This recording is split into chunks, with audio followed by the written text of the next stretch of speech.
Good afternoon, everyone. If you'd please have your seats, we'll begin the program.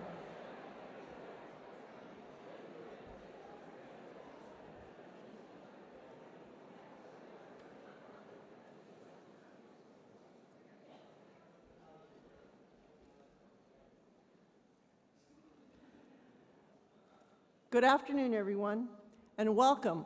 Welcome to the Fall 2018 Cal Poly Fall Conference.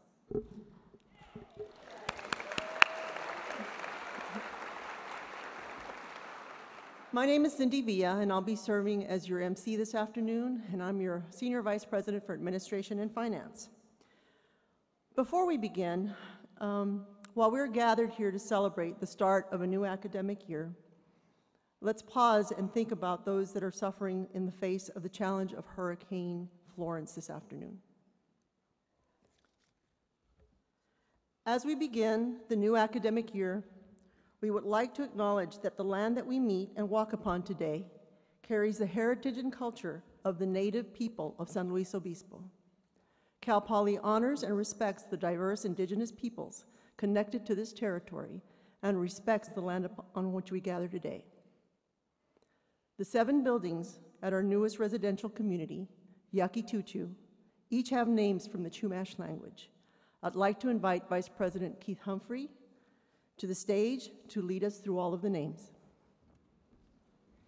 I don't think I can do it. You don't think I can do it? I heard that. Well, good afternoon, everyone. I'm Keith Humphrey, Vice President for Student Affairs, and I use he, his, him pronouns. We are excited to officially open the doors to Yaqui To students tomorrow morning. This is the first residential community that Cal Poly has built for first-year students since 1973.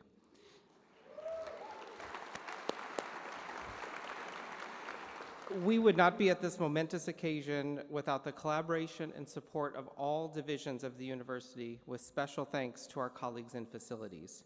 So while we are very Cal Poly proud of Yaqui To in Student Affairs, I hope you are as well. It's especially exciting to us that the project is named after and honors the first people of San Luis Obispo County. To demonstrate maximum respect for our tribal partners, it is important that we always pronounce and write the names properly. We all have a name, and we like it when people use it correctly. And we know what it's like when that doesn't happen.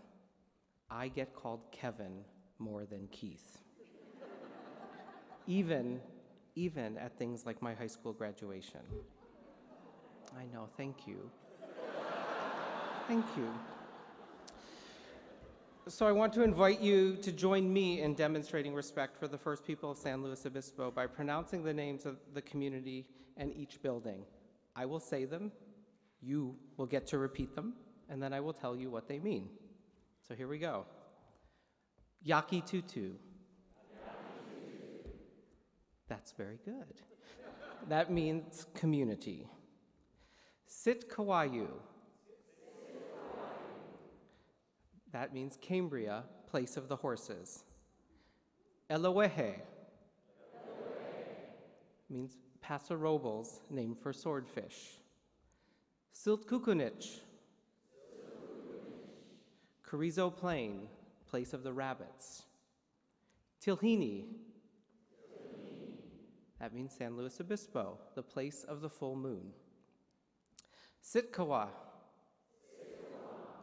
Morro Bay, place of the dogs.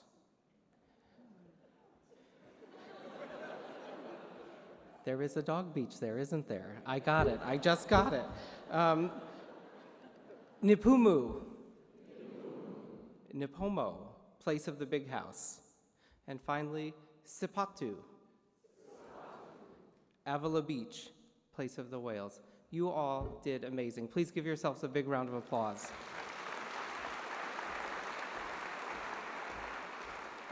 Thanks very much, Keith. At this time, I'd like to introduce some of our campus leaders, and I would ask that each of you please stand and wave and be acknowledged as I call your name. I would ask for the audience to hold their applause until the end of the introductions, please. Jeffrey D. Armstrong, President. Kathleen N. Svinken, Provost and Executive Vice President for Academic Affairs. Keith Humphrey, Vice President for Student Affairs. Matthew Ewing, Vice President of Develop and CEO of the Cal Poly Foundation. Bill Britton, Vice President of Information Technology and Chief Information Officer. Josie De Leon, Vice President for Diversity and Inclusion and Chief Diversity Officer.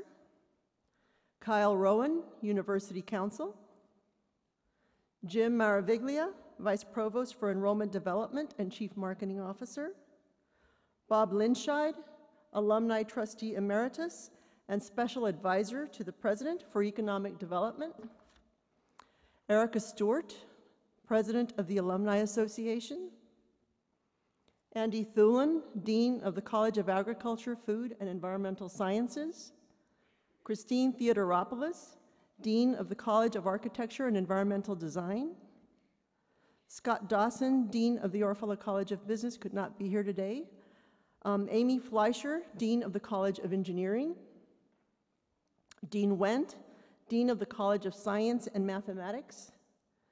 Catherine Rummel, Interim Dean of the College of Liberal Arts. Don Oberhelman, Director of Athletics. Jessica Darren, Associate Vice President and Chief of Staff. And Chris Murphy, Chief Communications Officer.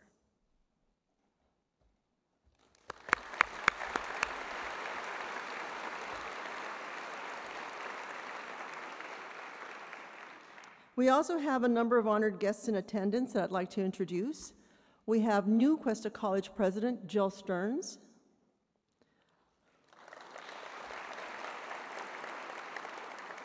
San Luis Obispo County Office of Education Superintendent Jim Brescia. San Luis Obispo County Administrative Officer Wade Horton. And San Luis Obispo County 5th District Supervisor Debbie Arnold. Thank you for being with us and welcome. I am now pleased to welcome to the stage our first three speakers, representing the Labor Council, ASI, and the Academic Senate. I would ask each of you to come to the stage as I introduce you. First, representing the Labor Council, we have Joan Kennedy. Joan is the Serials and Bindery Coordinator in the Information Resources and Resources Sharing Department of the Kennedy Library. Welcome. Did we move this? Or did we move that? No, that's fine. Hello.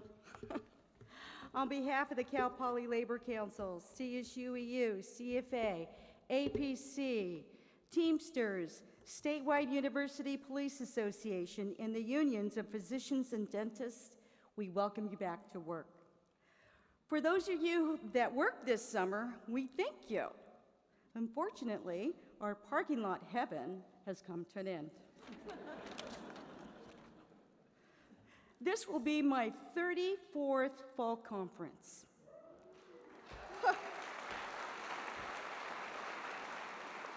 I've kind of become the historian of how things were done in the past. Some that worked, some that didn't. Some were great ideas, while others are faint memories of TQM, Who Moved My Cheese, 6 Thinking Hats, and many, many more. The good news is they all conveyed the same theme. We can do better, and here's how. One theme that has stayed consistent is learn by doing. Although learn by doing has been the hallmark of students, as staff, we adopted the same theme as well. An example, I'd like to read an affirmation that contains only 65 words, which demonstrates not only learn by doing, but learn by doing better. It follows. To create a better environment for all Cal Poly students, I accept everyone as an individual. I respect and value the differences in culture, language, and background. Kind of spaced out there a sec. I am working together to create a comfortable climate for all students. I am working to create a sense of community. I am willing to listen and to serve as a mentor. I do not tolerate discrimination in any form. These words were written in 1994 by the Cal Poly Staff Council Diversity Task Force to address campus climate issues that were occurring at the time. Cal Poly, along with other institutions, have been addressing campus climate issues for decades. There is no magic method that will cure poor judgment, uneducated behavior, but it is our responsibility as an academic institution to keep trying. And someday, behavior may be changed by the champions of the future. These champions may be in this auditorium right now. They might be sitting right next to you in your class or in your department. For champions come in many forms: staff, faculty, students, and even management have heroes among them. Here are some local campus climate champions. Josie DeLeon, Vice President of our ever-growing diversity office, for all of the efforts and programs that her office pushed out this past year. Keith Humphreys, Vice President Keith, Vice President of Student Affairs, for addressing many of the concerns that surface in the Campus Climate Survey for students and campus events. We thank you for your efforts and commitment. In closing, we have achievable goals ahead of us if we have true commitment to obtain them. I challenge you to commit to something bigger than yourself and help build a cohesive campus climate. We're all in this together. Thank you very much. Go Mustangs!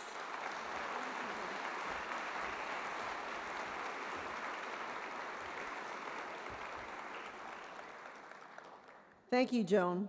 Next is our ASI Student Body President, Jasmine Fashami. Jasmine is a political science major in the College of Liberal Arts. Jasmine, please come forward.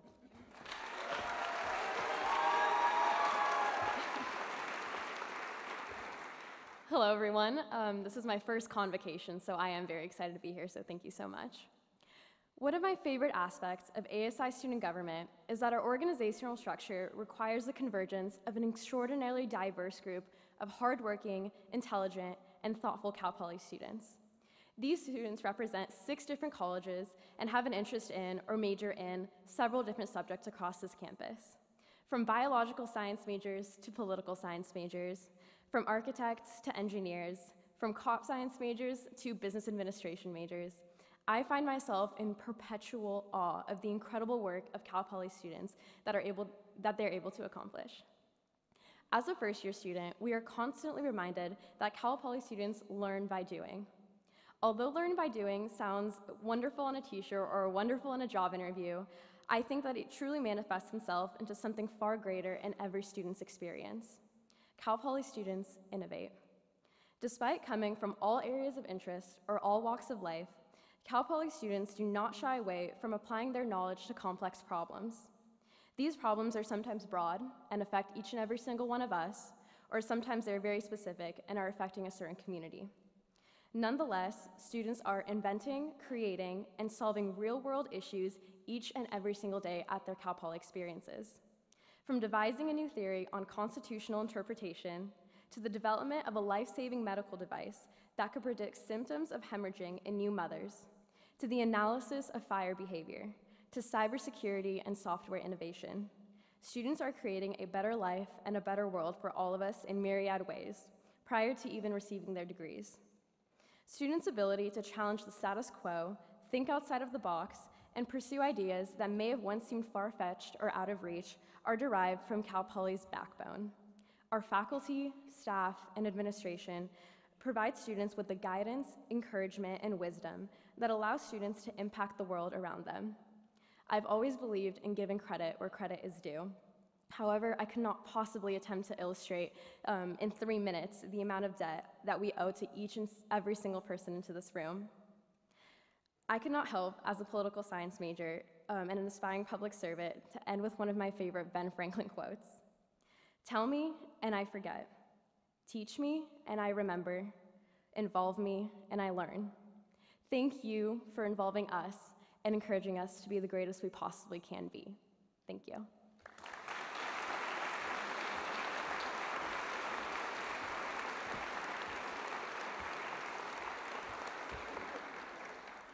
Thank you, Jasmine. Beautifully said.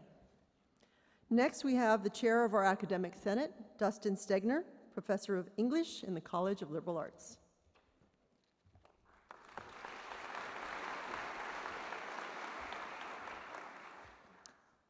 On behalf of the Cal Poly Academic Senate, I would like to welcome everyone to a new academic year.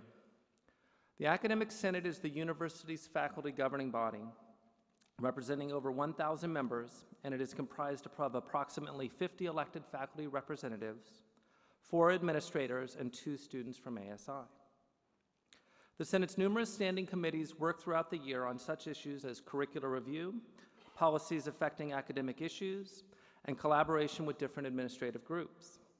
In short, the Senate is the principal body for shared governance between the faculty and the administration. I would like to highlight one very important example of the type of the work that the Academic Senate and its committees do. Last year, the Academic Senate General Education Governance Board, in collaboration with the university-wide Task Force on General Education and other stakeholders across campus, began to consider how Cal Poly's already excellent general education program, which was updated nearly 20 years ago, could be further improved. In order to begin the process of revision, the Academic Senate will be creating 5 work groups this year that will be guided by the General Education Governance Board. These work groups will work on revising the outcomes and criteria for each of the GE areas, as well as identify strategy for incorporating diversity and inclusivity throughout the GE program. The aim of this revision is to create a distinct GE program that reflects Cal Poly's commitment to learn by doing and provides a rich educational foundation for all Cal Poly students. In the coming weeks, the Academic Senate will be sending out calls for nominations for each of these work groups, and I would like to extend an invitation to the faculty to become involved in this very important work. But perhaps the most important function of the Academic Senate is its legislative power over educational matters that affect the general faculty, which include curricula, academic personnel policies, and academic standards. Every year, the Senate works on resolutions that shape for the continuous improvement of our courses, policies, and standards. I look forward to the beginning of another exciting year here at Cal Poly. Many thanks.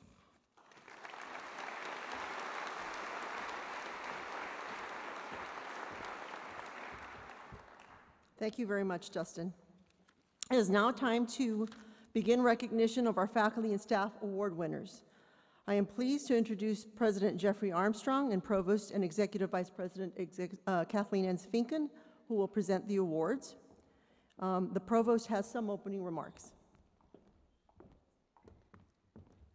Thank you, Cindy. Good afternoon, colleagues and friends. It's great to see so many people here today. Each year at this time, we gather both to welcome in the new year and to celebrate the achievements of our amazing faculty and staff. It is particularly meaningful that the awardees that are nominated here today were nominated by their peers and their colleagues, and also, in the case of the Distinguished Teaching and Outstanding Faculty Awards, by their students. It takes many outstanding and dedicated staff and faculty to build and sustain a university at this level of excellence year after year. And we recognize that for each of the individuals we celebrate here today, there are many others who are just deserving of our thanks and praise. So to all of you here today, and to those out on campus who invest so generously and joyously in the work of educating and supporting our students, we offer our sincere thanks and gratitude. And I encourage you all to remember to take time to recognize others for their outstanding contributions as we make our way through this academic year. My sincere congratulations to all of the award winners today. Thank you for your efforts on behalf of our students.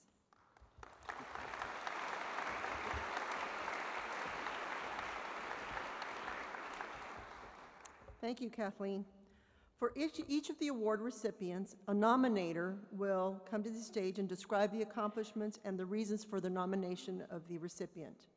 We will begin with the awards for our distinguished scholars. 3 individuals will receive the Distinguished Scholarship Award today. The award that they will receive reads, "In recognition of your research, contributions to knowledge and student experience, mentoring, and commitment to learn by doing."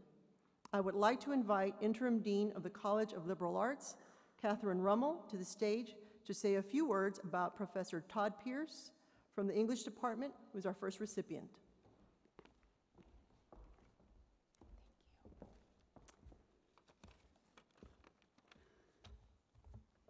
Good afternoon.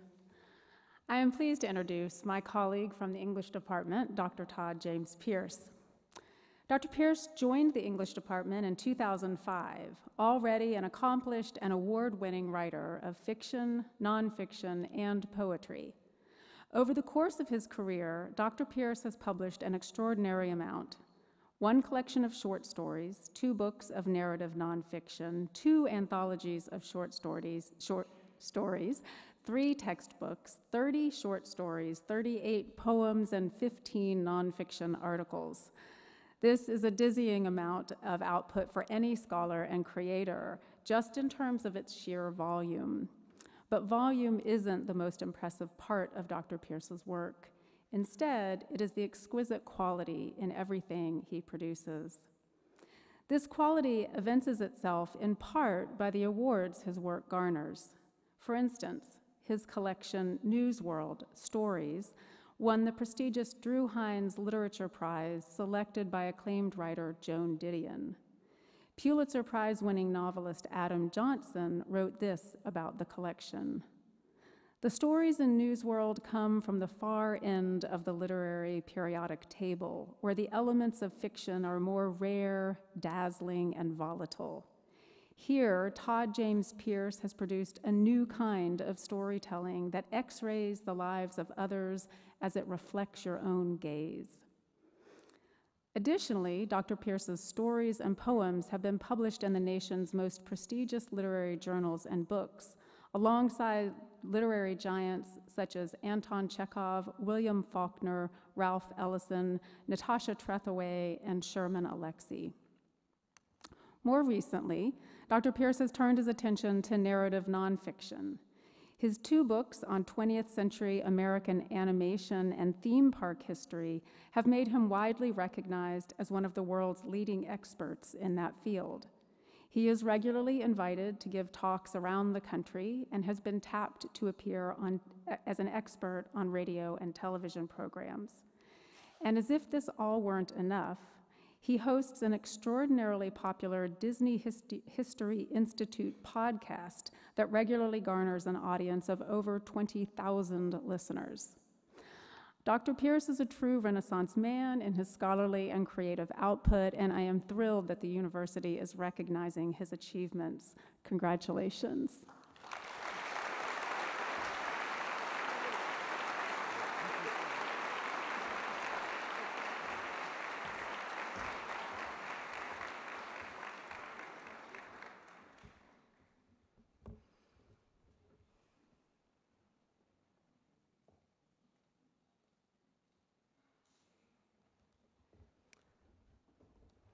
Our next recipient of the Distinguished Scholarship Award is Professor Taufik from the Department of Electrical Engineering, and his nominator, one of a group of 4, is Department Chair Dennis Derrickson.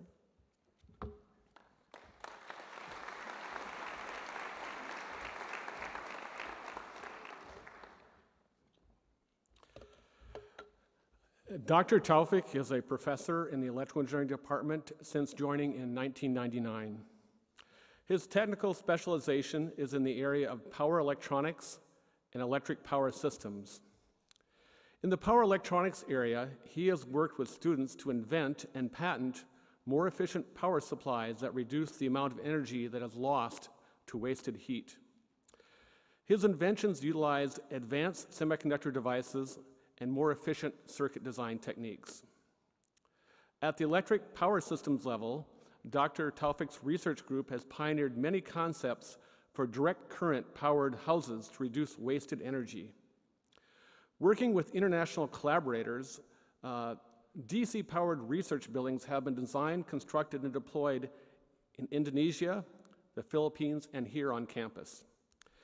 He is presently working in the area of researching electric microgrids, where students learn about managing complex electric power systems with renewable energy, energy storage elements, and an entire PG&E system wrapped up into an educational environment. He has been a proficient member of our academic community, supervising 178 senior projects, 73 master's theses, and generated 160 publications, many of them with his student collaborators. His passion for student engagement includes supervision of the IEEE Power and Energy Society Club. That club took 5 field trips in the last 6 months, visiting industry collaborators in the winter and spring quarters. Dr. Taufik is known for being a passionate researcher, but also a passionate teacher who attracts many students to his initiatives and enables students to pursue diverse careers in the field of electric power systems. Congratulations, Dr. Taufik.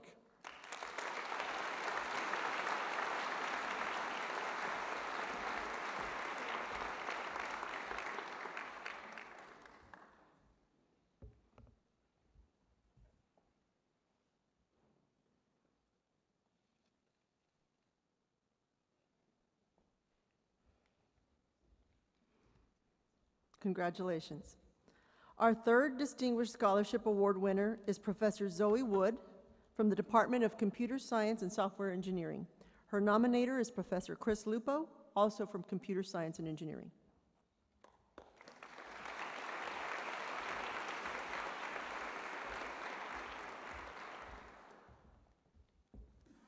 Good afternoon, everybody. It's my pleasure to be up here to introduce Dr. Zoe Wood.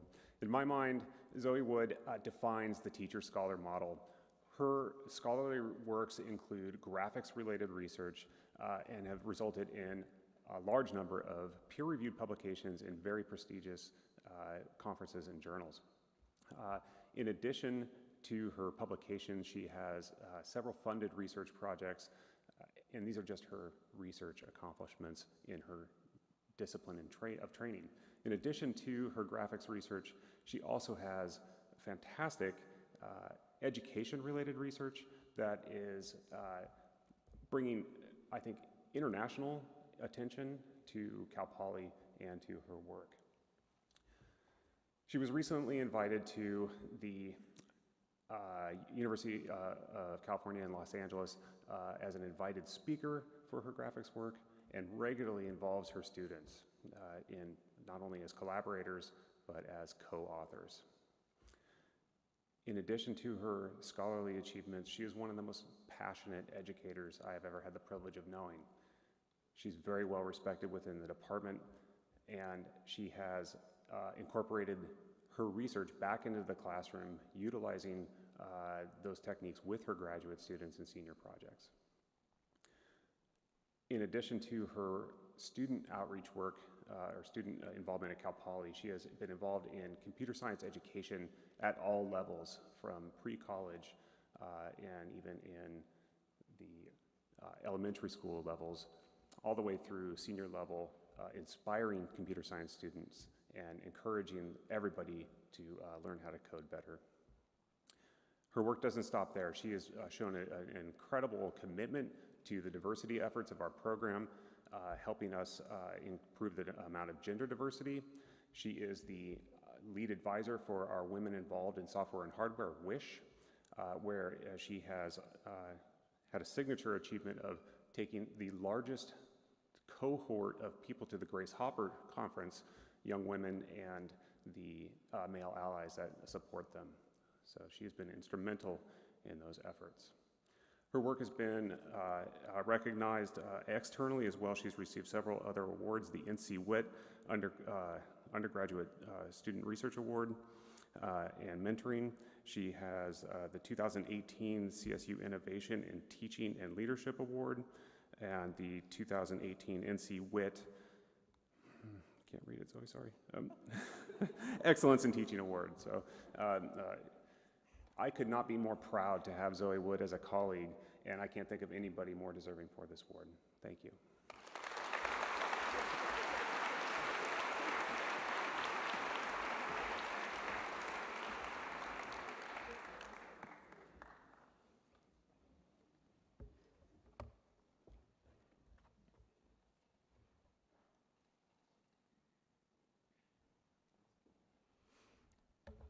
Congratulations to each of the winners of our Distinguished Scholarship Awards. The next award that we will present is the Distinguished Teaching Award. Our first recipient is Professor Thomas Fowler from Architecture. His nominator was Nicola Swarono. Dean Christine Theodoropoulos will introduce Thomas.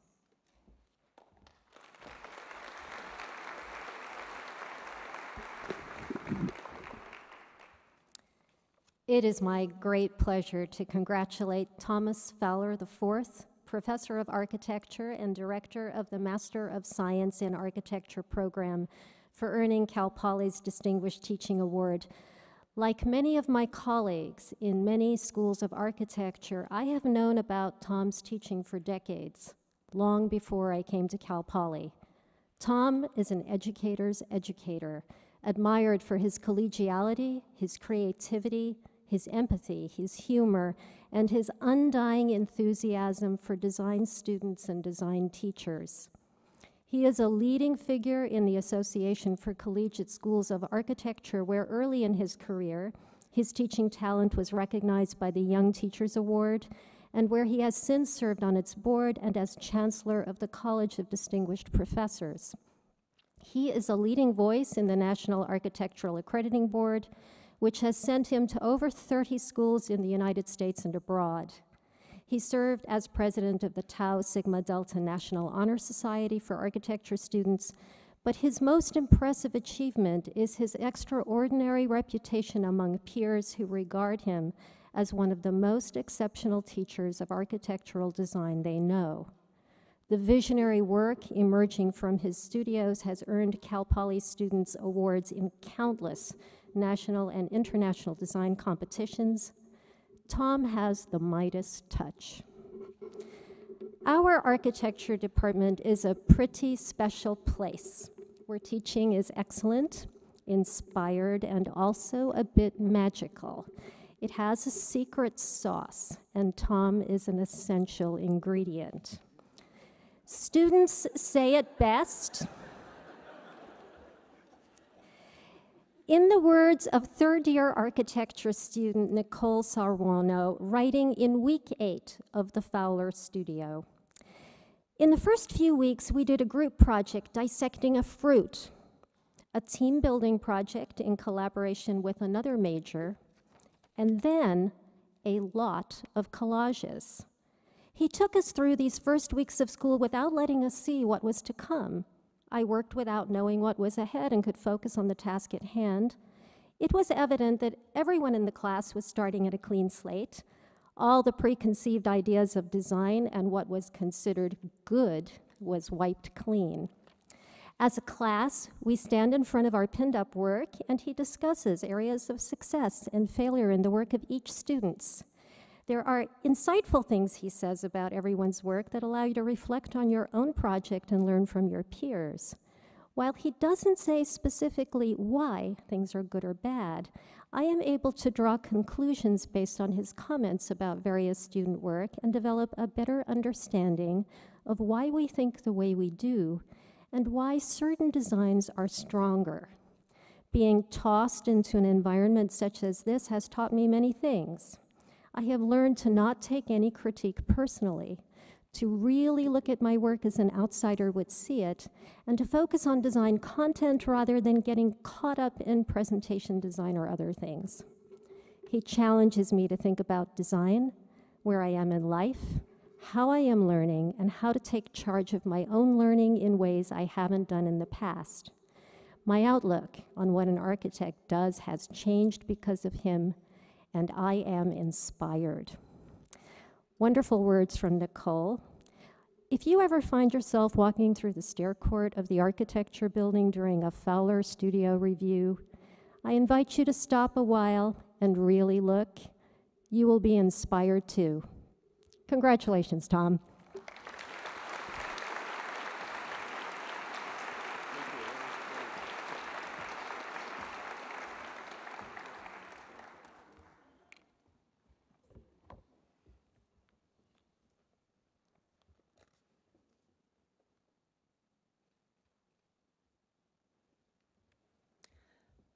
Congratulations.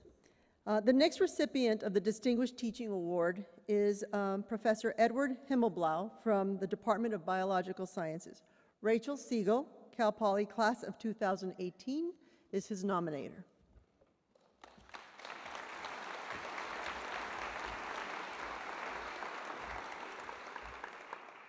Hi.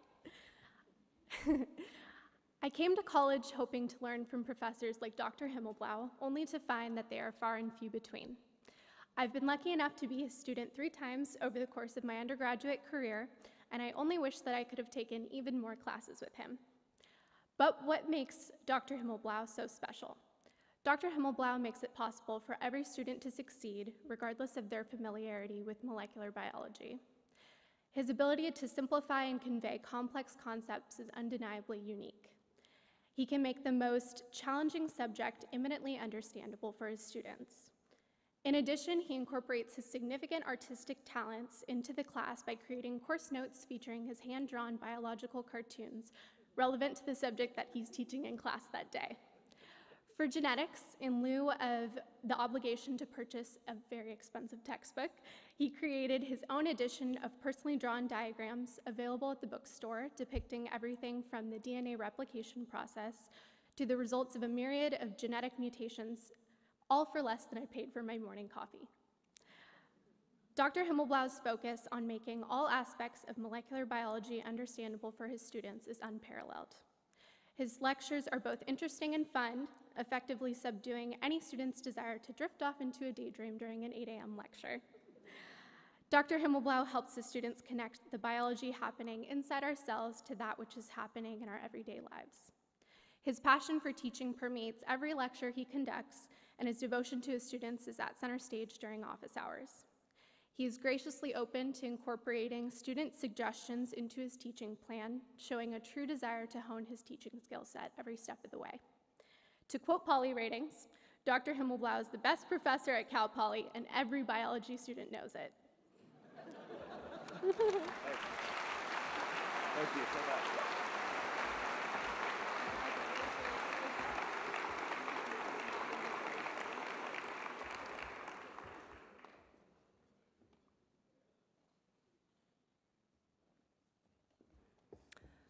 The final recipient of the Distinguished Teaching Award is Professor Francis Villablanca, also from the Department of Biological Sciences, who will be introduced by Chris Kitts, Interim Dean of Research.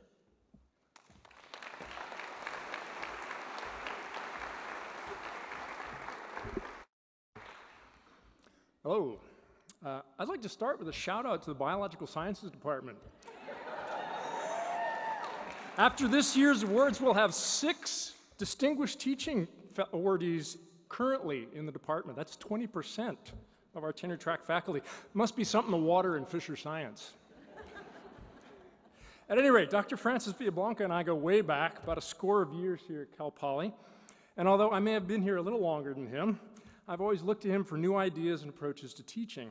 Francis is an innovator, never satisfied with the usual ways of teaching students, or perhaps I should say, of encouraging the learning process.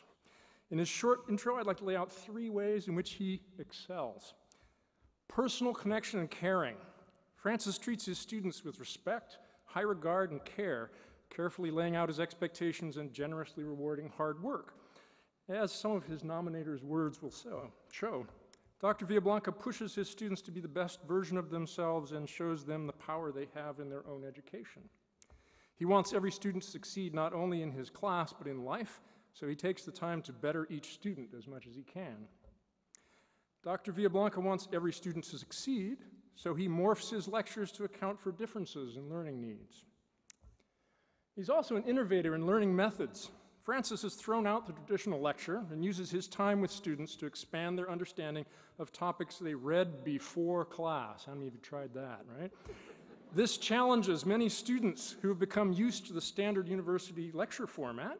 However, the results are remarkable. Again, some nominator quotes are illustrative. Dr. Villablanca pushed me outside my comfort zone and brought me to the next level. He showed me how reading the book each week was rewarding, and not only for a good quiz grade, but also in how it allowed me to stay on top of the material and retain it more thoroughly. I was quite hesitant. To the new teaching approaches presented on the first day of class. All my classes have had the same basic structure my entire life. But after seeing how successful this new technique was, I now approach change with an optimistic and open mind for the situation. And last, he's been connecting the classroom and research. Francis has consistently created opportunities for students to participate not just in the learning of curated material, but also in the production of new knowledge through his own research programs. Early on, Francis discovered that students involved in research learned far more, and there were more students who wanted to learn about field biology than he had the capacity to teach individually. Consequently, Francis invented courses and course material designed to put students through the scientific discovery process in a class format. This allowed many more students to experience the joys of field biology, data collection and analysis, and the full cycle of scholarly output. Yet another way, Francis evokes motivation in his students. Faculty like Francis Villablanca are what makes Cal Poly a great place to get an education, and we're lucky to have him and others like him recognized today, showing us how to excite and encourage our students on their paths to greater understanding. Congratulations, Francis.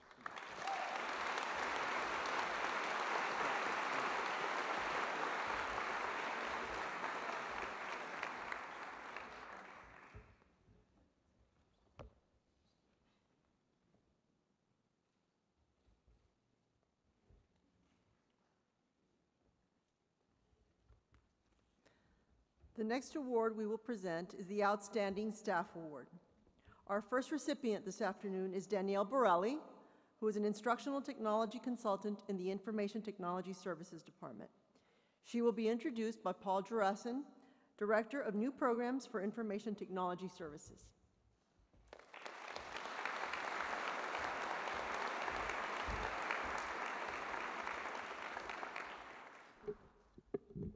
Good afternoon. Today, I have the great opportunity to say a few words about a Cal Poly employee that has inspired me since I arrived at the university 6 years ago. This employee is not a prominent faculty member, nor a high-ranking administrator.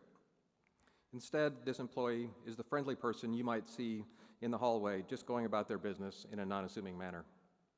But when you learn just a little bit more about Danielle Borelli, as I did a few years ago, you find a person that exemplifies exceptionalism. Danielle has a work ethic that is second to none. When presented with a challenge, she responds with a solution, and little will deter her innovative mindset. At the same time, Danielle is very well respected by everyone she interacts with. Whether it be victims of human trafficking, fellow graduate students, she was the president of the Graduate Student Association last year when she earned her master's degree in public policy, university or corporate executives such as President Armstrong or Teresa Carlson, Amazon's vice president, when Danielle moderated a session on women in business and technology, or fellow employees as a respected technology project manager. She respects and is sensitive to the needs of all. Perhaps most impressive is her ability to have a big impact on everything she does, both at Cal Poly and in the extended community. Assisting others is at the core of Danielle's success. She has helped students and faculty by designing and implementing new technologies in the classroom to improve student success. In addressing her passion, she donates her time to help victims of human trafficking, and as such, has volunteered to train more than 200 people in human trafficking intervention in Brazil, while also being a co-founder of the Central Coast Freedom Network. In her current position at the California Cybersecurity Institute, she continues that customer-focused role, combined with her expertise in developing immersive training scenarios to help law enforcement personnel become better at stopping human trafficking. Danielle's deep expertise in anti-human trafficking activities, honed through her research and work at the San Luis Obispo County Human Trafficking Task Force and work as a program director for the Anti-Human Trafficking with the Central Coast Dream Center, provides the basis for her excellence at the California Cybersecurity Institute. Her work at the CCI with respect to developing training environments for anti-human trafficking activities has provided Cal Poly with a level of respect not before realized in this area, as indicated by survey results from participants in her training events. I'm proud to have been associated with Danielle for the past several years. As her career continues, I look forward to the next wave of accomplishments. Her passion and dedication to things that matter are an inspiration. Congratulations.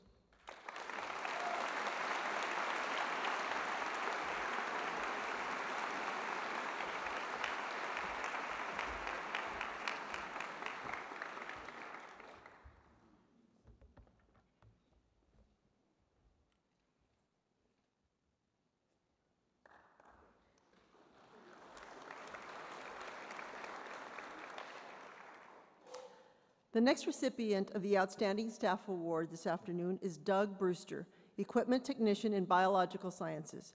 Associate Professor of Biological Sciences, Christy Strand, will introduce Doug.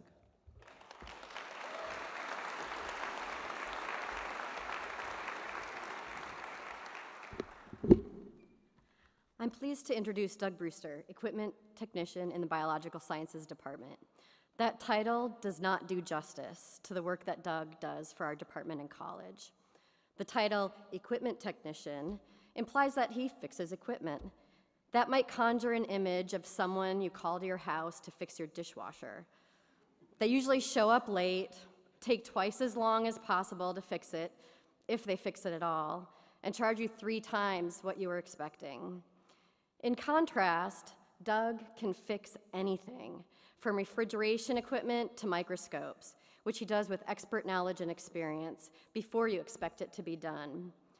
Doug can also build equipment, and I mean from scratch, with no designs or plans. If you think you have a plan, forget it. Doug will take your idea and make it 1,000 times better. So let's say you work with birds out in the field, and you need 100 nest boxes. No problem. You need to design a maze to test the spatial abilities of reptiles. No problem. You work on intertidal organisms, and you need a tide simulator. No problem. You want to put up a huge picture of Mars in the Baker Center. No problem. I think every person in our department has a similar story of how they went to Doug with a problem and he solved it. Even students that will come to his workspace begging him to fix something or build something for him. He is extremely patient and will continue to serve the students and the faculty in our department. Without a doubt, I would not be able to be as productive in my job without having Doug. The department, college, and university all function better because he is part of it, and I'm so glad he's being recognized here today. Congratulations.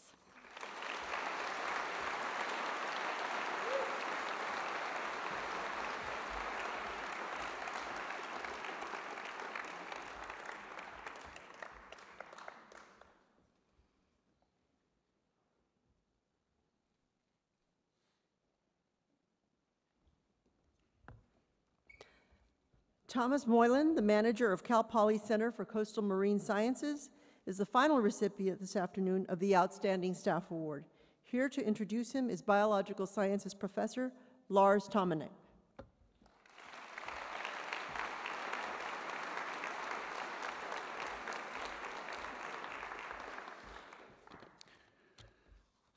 As the manager of the Cal Poly Pier, Tom has many things on his mind all the time. He worries that everything at the pier works smoothly. He cares about our students, marine staff, and faculty, and the organisms that we work with. He represents the Center for Coastal Marine Sciences in many functions, as he is the liaison between the Cal Poly Pier and main campus, many local and state agencies, private enterprises, and the public, especially during the very popular biannual Pier Open House events that you all attended, I assume. Tom facilitates dozens of visits to the pier every year by hundreds of students. He supports their research and has developed the Cal Poly Pier and its facilities since 2002 into a major educational and research program. One good example, the seawater system and the fact that it always is in working conditions makes us the envy of many of our marine colleagues all along the West Coast. Without Tom, there would not be a Center for Coastal Marine Sciences as we know it. Getting up in the night to check on the pier, saving stressed organisms from tanks that accidentally drained, overseeing several construction projects at the pier, major construction projects, I should say, and managing our fleet of 5 boats, to name a few reasons. I hope you saw the boat outside that he brought with him this afternoon. If not, take a look at it afterwards. In many ways, he's not only the captain of our boats, but also of our marine program. With dedication, passion, and leadership, he continues to navigate the Center for Coastal Marine Sciences to greater excellence. I'd like to add that Nikki Adams, his wife, and a professor in the biology department wonderfully complements Tom's dedication, leading curriculum development of our marine sciences major. Thank you, Tom. Thanks to both of you for all you have done for the marine sciences at Cal Poly. Congratulations.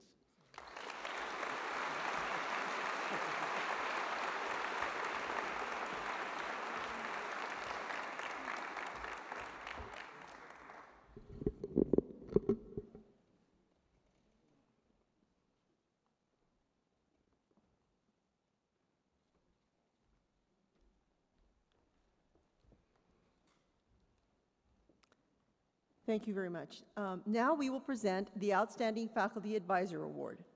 Associate Professor Kim Sprayberry from Animal Science is a recipient of this year's award. However, Kim cannot be here today because she is taking a board exam in New Orleans. So here to accept the award on her behalf is Professor Jamie Noland, Head of Animal Sciences. Introducing Kim's award is Professor of Animal Sciences, Leanne Burning.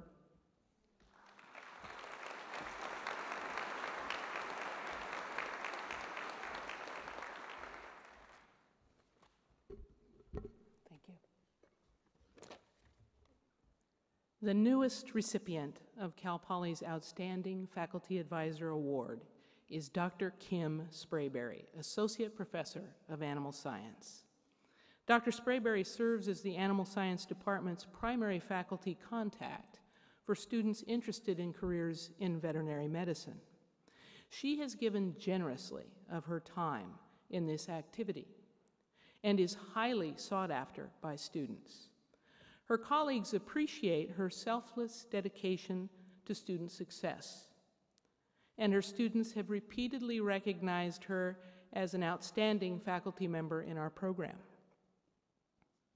Dr. Sprayberry embraces student advising, investing considerable time and energy into providing accurate, timely, and credible information to her student advisees. Whenever there's a workshop on faculty advising, she is there. Whenever evening registration workshops are scheduled, she is there. In short, Dr. Kim Sprayberry truly goes the extra mile for her students, and they really love and respect her for it. In addition to faculty colleagues, numerous students wrote nomination letters for Dr. Sprayberry. These statements attest to her role as a mentor as well as an advisor. Students repeatedly expressed appreciation for Dr. Sprayberry's willingness to do whatever was needed to improve understanding and foster student success. They were uniformly impressed with her caring, enthusiastic, and professional approach to advising. Through the use of her own life experience, Dr. Sprayberry has effectively guided hundreds of students towards their bachelor's degrees, and for many, into veterinary school as well. She is a valuable member of our university, college, and department teams. Unfortunately, Dr. Sprayberry could not be with us today to receive her award. Accepting on her behalf is Dr. Jamie Noland, Animal Science Department Head. Dr. Noland, please convey our warmest congratulations to Dr. Sprayberry.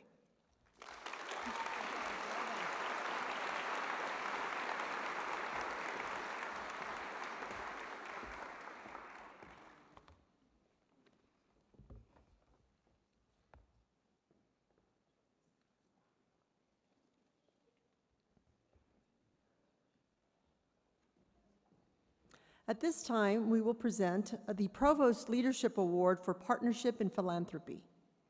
I'd like to invite Provost Vizcaíno to the podium to tell us a bit about this award and the current year recipient.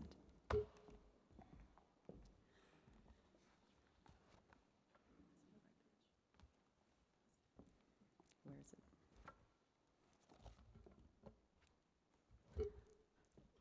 It's right in front of me. The Provost Leadership Award for Partnership in Philanthropy was established in 2006 to recognize superior achievement on the part of faculty in philanthropy at Cal Poly. This year's recipient, Dr. Benoit Lecointe from Cafés, he is the current head of the Wine and Viticulture Department, was selected for his leadership, hard work, and enthusiasm in securing private support and establishing partnerships for the new Center for Wine and Viticulture. I want to just send my personal thanks to Benoit. He has been a game changer in the Wine and Vit program, and I've really enjoyed having him here at Cal Poly. And now I'd like to invite Dean Andy Thulin to the podium to introduce Dr. Lecointe.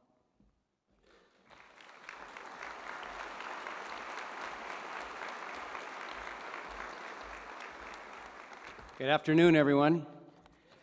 It's a great pleasure for me this afternoon to say a few words about Dr. Benoit Lecointe, a colleague, a friend, and has taught me a lot since I've been dean and hired him. We won't get into too much of that, but I will say, some of you know Benoit. Benoit, I'll just start by a little tidbit about his background. He has a level 4 certification from the Wang and Spirit Education Trust. This is an international, the largest global organization which you taste thousands of different wines and spirits to better understand where they came from and the taste and the palate and all those great things that Benoit tells me about. How did we get him as a story? He worked in Paris and Belgium as a banker in the banking industry. Then he joined the University of Geneva as an assistant professor of marketing and director of Master of Science in the management program. He then later joined University of Burgundy and the Burgundy, get this, Burgundy School of Wine and Spirits business. Wouldn't you love to do that, right? And he was there the professor of wine marketing. He's world-renowned on marketing of wine and spirits. He's written several books, a lot of publications. He came to us in 2015, and after a couple of years of sending faculty to meet with him internationally, and joined us as head of the Department of Wine and Viticulture. I'll tell you at the interview process, Jerry Lohr, some of you may know, Jerry Lohr of J. Lohr Wines, we were in a private setting and there was a very expensive bottle of wine a person had bought, and they opened the wine bottle and they handed the cork to Benoit, and he goes, "It's corked." Immediately Jerry says, "You got to hire this guy." So he knew a great bottle of wine, a couple $100, was not good to drink. He comes to us with extensive background in the business and marketing of wine, which it's a perfect match for our program, which is one of the few in the world that has both the wine business, viticulture, and enology. In the last couple of years, he's been instrumental in forging a global relationship with global leaders to grow the program. He's also helped to raise over $10 million in the last 3 years toward a $17 million complex. We're about $1.5 million short of that. We'll start, hopefully break ground on that here before the holidays. Anyone has spent time with Benoit knows he's a man dedicated to his passion of good wine and spirits, and the years of experiences have given him the ability to outlast the best of us. We were making a swing up, a fundraising swing up through Oregon and Washington, and we ended up with the leaders, the senior leadership, the CEO and vice presidents of Chateau Ste. Michelle up in Washington. And they were very gracious and hosted us there it was on the Columbia River. And we finished up probably at 10 o'clock. I don't know what time it was because we'd finished up. And so Benoit comes back, and we go back to the hotel with my advancement officers, and Benoit has this saying, and he says it all the time. He says, "It's okay, Dean Thulin. It's just a little tasting, just a little tasting." So we went back, and he had been to a couple places before, and he had these really expensive bottles of wine, and one bottle of port, as I recall, that was 1975. You cannot open a bottle of 1975 port and not drink the whole thing. The next morning, I told my advancement officers, who seemed to disappear about midnight or 1, if this happens again, you're fired. So they always worry about me when I'm with Bing-Wa. He knows more than just wine and spirits, though. I can tell you, in the spring, we had a private dinner at our home with a large number of people. About a third of the people didn't drink wine and spirits. And so I wanted to make sure, and he was going to do a tasting. So I wanted to make sure that they were involved. And he said, no worries, I got it covered. I was really worried, or at least my wife was worried. So Bing-Wa comes, and he's carrying this basket of water. And he says, we're going to do a tasting of water. We did a tasting water, and I was shocked at the differences in water. And I'll never forget it. So he does more than just wine and spirits, and I'd rather go with him overnight, you know, on a water tasting than some of the other things we've had to do. Just saying. So at any rate, I just want to finish by saying he's tireless in his efforts. I don't know where he gets his energy. Some people say we run a little quick. He runs very, very fast. I try to stay up with him, but he has been the key force in helping us to develop a world-class department and to build a state-of-the-art facility that will enable our students to have the best facilities in the world. And he's got connections. He just took 24 students to all over Europe, tasting wine. I can't remember all the places, Bing-Wa, but it was a lot, and the students absolutely loved it. I'm trying to get on next year's program. I can't think of anything else because I know most of the people have won this award, and he fits the category. And I think he's done a great job for us. He's done a great job for the university and for the industry. Please join me in thanking and congratulating Bing-Wa on this well-deserved thing.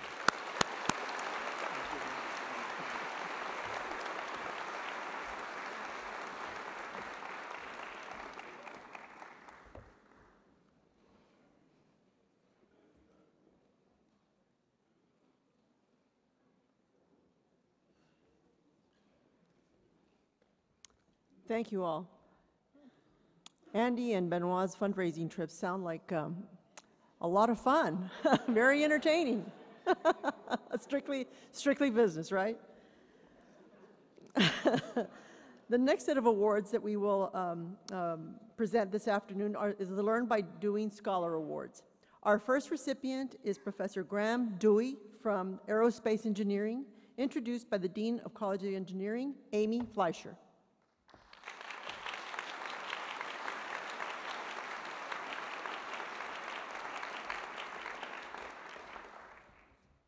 One of the best parts about becoming dean at a new institution is finding out just how terrific one's new colleagues are. As you know, and as I'm learning, learn by doing is at the heart of our education here at Cal Poly. Therefore, it gives me great pleasure to introduce Professor Graham Dewey, whose work in aerospace engineering exemplifies the learn by doing approach. Graham's specialty is fluid dynamics, particularly the way that air flows over and around things going very fast and close to the ground, like cars. In fluid dynamics, a key consideration is drag. Are there parts of the object being studied that interflow with the smooth flow of air over it? He's being recognized today for work with students that examines a related phenomenon. Why do some students flow into co-curricular engineering projects while others do not? Is there some drag in this system?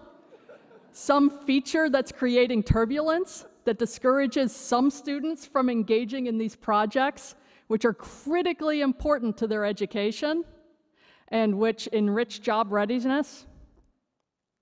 This work focuses specifically on the issue of whether students from different backgrounds make the decisions to join or not to join co-curricular projects in the same ways, and whether there's relevant differences in how they understand or evaluate these experiences. Not only is this important research focused on students and how they learn by doing, but Graham's research itself involves students as research assistants, thereby adding a second layer of both learning and doing. As someone who has worked to recruit students from non-traditional backgrounds into engineering, I am both incredibly impressed by Graham's work and inspired that my colleagues are doing such wonderful things.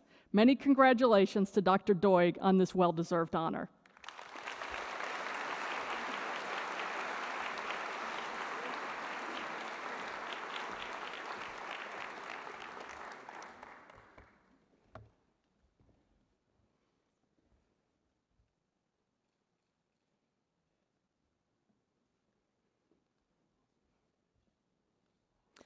I'd like to invite Interim Dean of Liberal Arts, Catherine Rummel, back to the stage to introduce our second awardee, Professor Julie Rogers from Psychology and Child Development.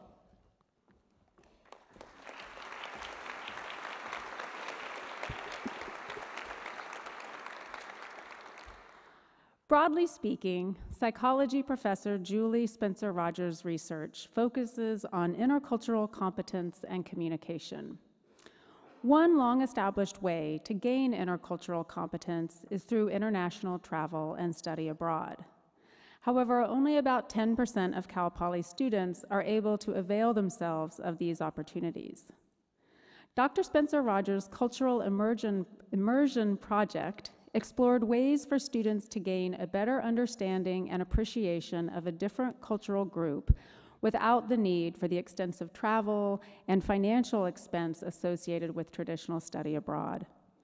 In this program, students selected a cultural group and, over the course of the quarter, learned about and experienced the cultural practices, norms, and values of their chosen group through different types of activities, including ethnographic interviews, preparing special food, listening to music, taking a dance class, etc. Students documented their experiences and maintained a weekly journal, and then the project culminated in a poster session that mimicked an academic conference where students presented their experiences and research on their selected group. The results of this research project suggests that hands-on, learn-by-doing cultural immersion experiences on campus and in the local community provide effective opportunities for enhancing intercultural communication and competence. Dr. Spencer Rogers and her student collaborators have presented their findings at the Western Psychological Association's annual meeting and have garnered praise from the Society of Teaching of Psychology. This Learn by Doing project holds great promise for helping all students gain the intercultural competence skills necessary to thrive in our global community. Congratulations, Dr. Spencer Rogers.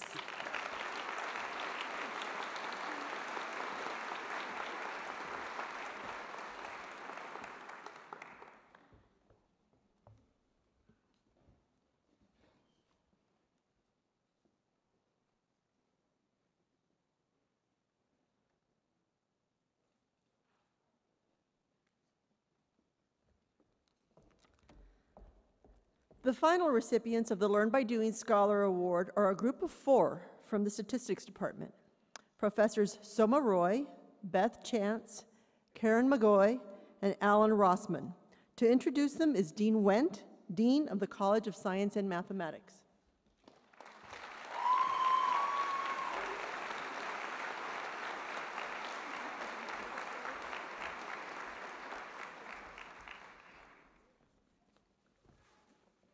Well, good afternoon, everyone. It's my pleasure to introduce to you a talented, hardworking, and creative group of 4 faculty who have received recognition for their body of scholarship and teaching in the area of statistics education. And this includes the practical application of that knowledge. I want to take a moment to emphasize how important the scholarship of teaching is. It's the foundation of active and dynamic classrooms in which students engage in deep learning. And Soma, Karen, Beth, Chance, and Alan are national and international leaders in the scholarship of teaching. And I know it's hard to believe, but what you are looking at is 4 of the rock stars in the world of statistics education.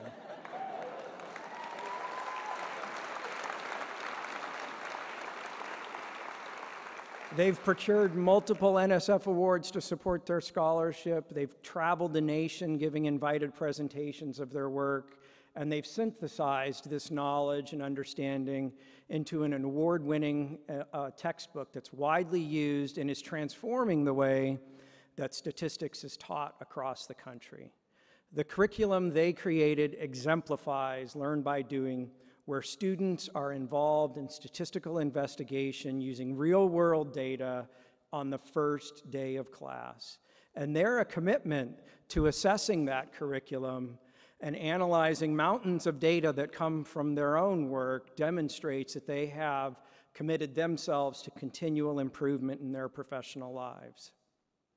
So I believe moving forward that it's our scholarship of teaching and our engagement in undergraduates in research that will set Cal Poly apart from other institutions, carrying on our rich tradition of being a university where the success of students is central to all we do. Soma, Karen, Beth, and Alan, your work over the past 2 decades has set the example for all of us to follow in this area. What you have done is uniquely Cal Poly, and that is in helping students realize their success, you have also realized your own. It's with great pride that I present you this Learn by Doing Award.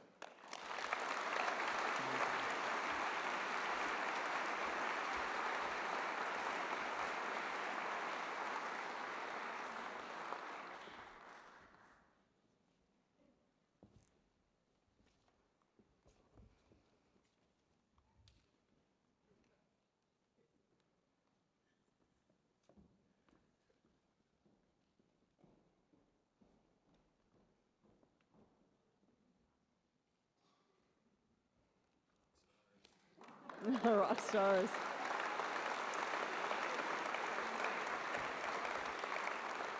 I'll ask Dean to remain on the stage.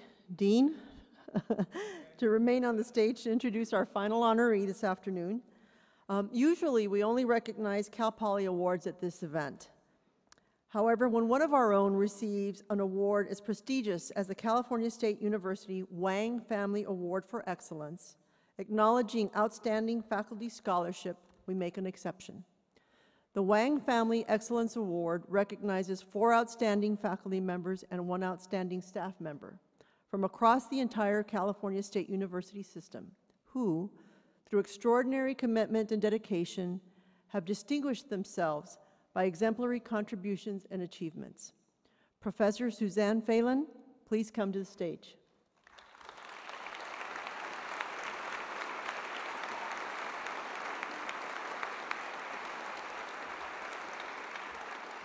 Okay.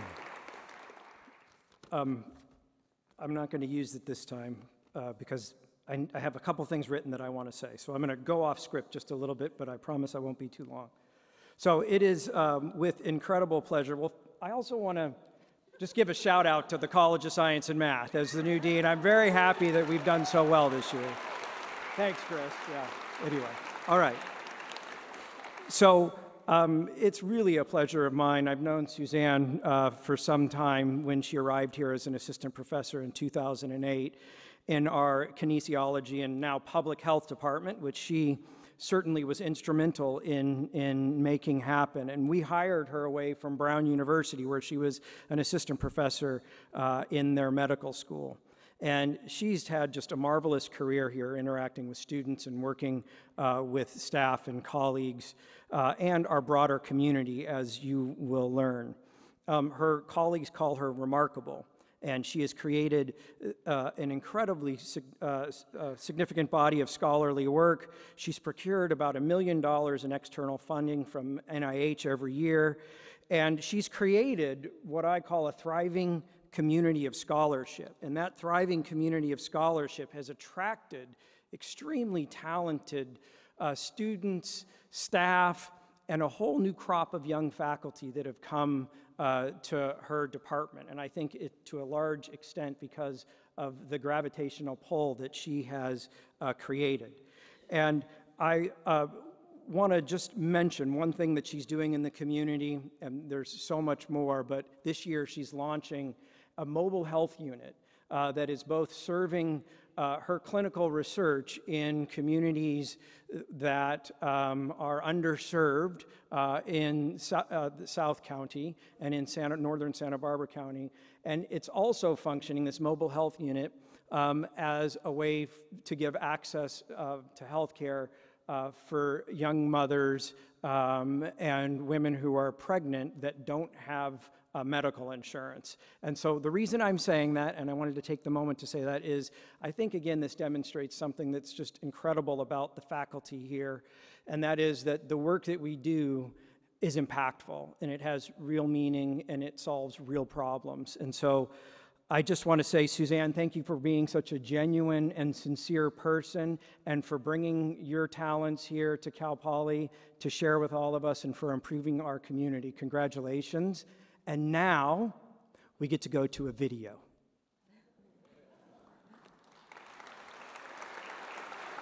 Dr. Suzanne Phelan was selected to receive the 2018 Wang Family Excellence Award, given to 4 CSU faculty members and 1 staff member each year for their exemplary contributions and achievements. She has been a member of Cal Poly's kinesiology department since 2008, and her work has been nothing short of astonishing.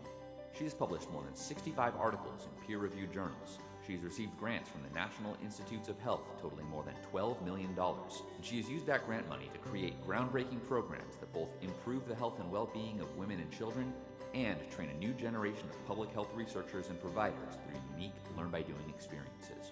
Dr. Phelan is already an inspiration to her students and colleagues, and Cal Poly is delighted to see her celebrated by the entire CSU system.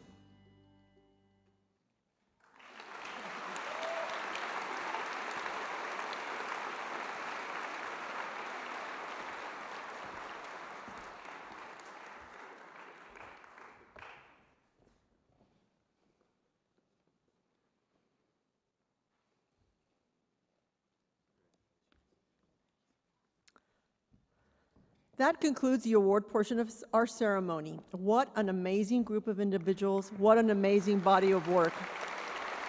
Let's stand and give them one last round of applause.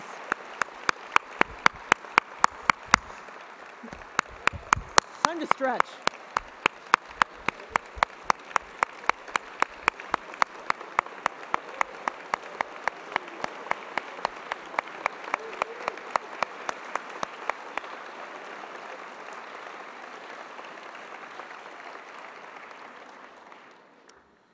Now I am pleased to introduce President Armstrong for presentation of his keynote address.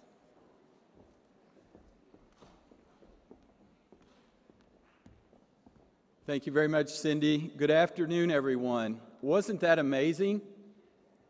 What do they all have in common? Learn by doing, focus on student success, excellence, and certainly represented the breadth of our wonderful comprehensive Polytechnic University. I want to join Jasmine in saying thank you to each and every one of you for what you do for Cal Poly. What you do is amazing, and you touch lives. Speaking of students, we have some additional student leaders with us. I believe Mark Borges, the chairman of the board, and Danny Deal, chair of the UU board, is here. Would you stand or wave and give them a big round of applause?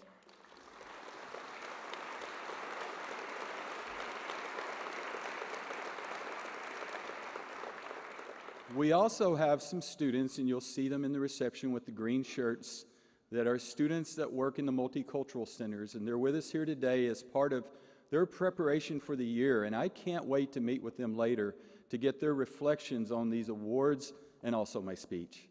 So let's give them a big round of applause.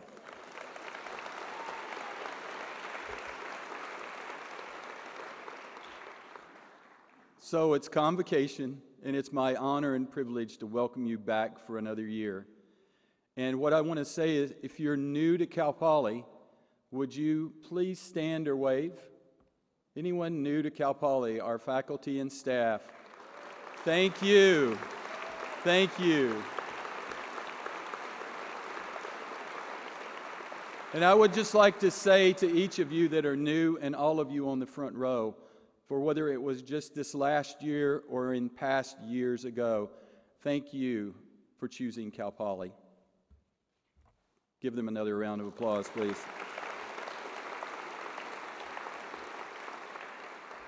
The theme of Convocation this year is Points of Pride, Innovation and Education. Pride isn't only about past accomplishments, but also about what we expect will happen in the future, and even about what we hope for and aspire to.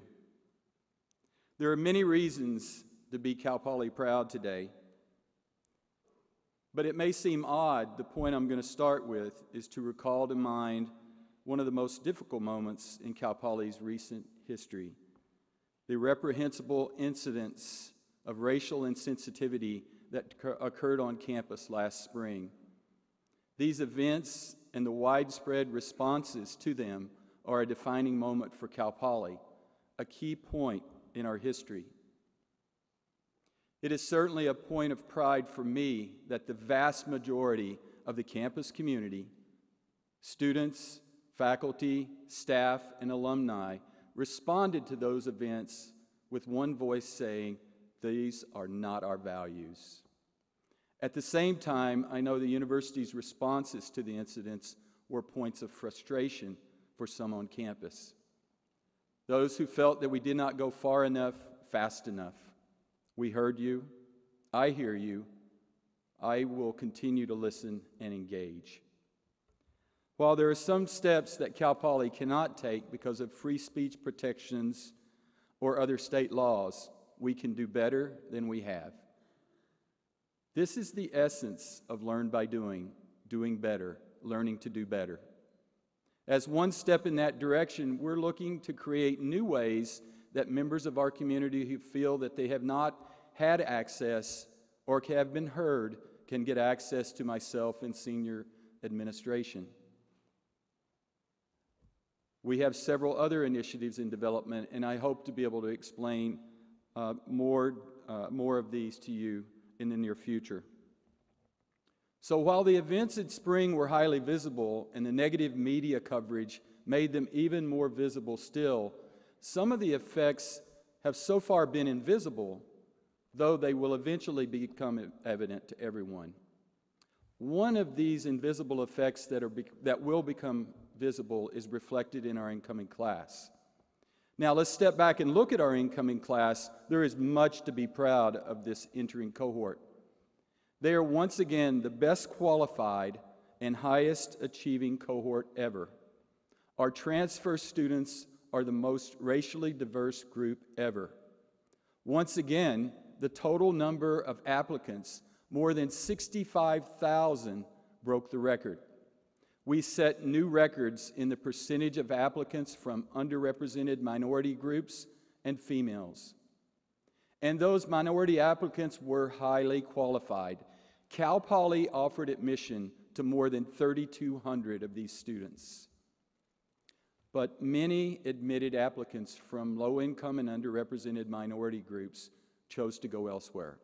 In fall of 2017, approximately 20% of the incoming freshman class was underrepresented. This fall, that share is down to 17.5%. That's disappointing, though as I mentioned, this was not the case for our transfer students, as 37% of the incoming transfer class were from underrepresented groups, the highest percentage ever.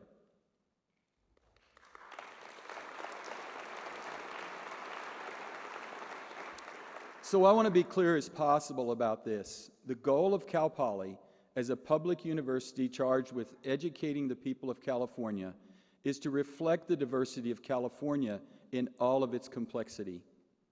As our university becomes more diverse and inclusive, everyone benefits. We will produce the best graduates when our campus is a place where everyone feels welcome and everyone learns how to live and work with anyone and everyone. We can make Cal Poly the public university that it must become by focusing on 3 elements in addition to looking at the composition of our incoming class: climate, role models, and partner schools. Simply put, Cal Poly, and for that matter, our broader community, must be a welcoming home for every qualified individual, whether student, faculty, or staff. As a public institution tasked with educating every qualified Californian, we make no apology for striving for a diverse and inclusive campus, because only such a campus can fulfill our mission. Learn by doing is not complete without reflecting California. On the issue of climate, we can point with pride to the efforts of the collective impact working groups organized by the Office of Diversity and Inclusion. Those groups met all of the last year and will be presenting their findings and recommendations later this fall. Let me next speak about role models. By that, I mean that students from every background need to see faculty and staff who look like them and understand their experiences and perspectives. Here, a point of pride is the cluster hiring we've been able to do to bring campus faculty whose research or teaching expertise is in the area of diversity and inclusion, and many of them are here today, and they stood and they waved at us. We'll also be announcing some additional efforts along this line later this fall. By working with partner high schools with a majority of low-income students, we can make sure that every qualified student in California knows about Cal Poly and rightly knows that they are welcome here. A point of pride here is our partnership with Margaret Fortune and the Fortune Schools to develop their latest academy, which focuses on getting a higher percentage of underrepresented students ready for college, in particular, Cal Poly ready. Since there's room for misunderstanding on a point, I want to be crystal clear. State law forbids us to take race, ethnicity, gender, or sexual orientation into consideration when we admit students, award scholarships, or hire faculty or staff. We obey that law rigorously, and we have since it was enacted. We increase the diversity on our campus in two ways: by casting our nets as widely as possible, and by removing barriers, or should I say drag, I like that, by removing drag when we discover them, removing barriers. Regarding the first point that I mentioned, we will continue to admit and hire only the very best applicants, but we will make sure that every qualified individual applies, and if they're accepted, rightly believes that Cal Poly will be a welcoming home for them.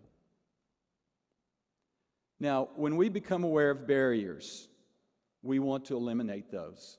When we become of barriers holding back otherwise qualified candidates, it's right to remove them. That is why I'm extremely pleased to announce that the Chancellor has approved implementation of the Cal Poly Opportunity Fee starting in fall of 2019.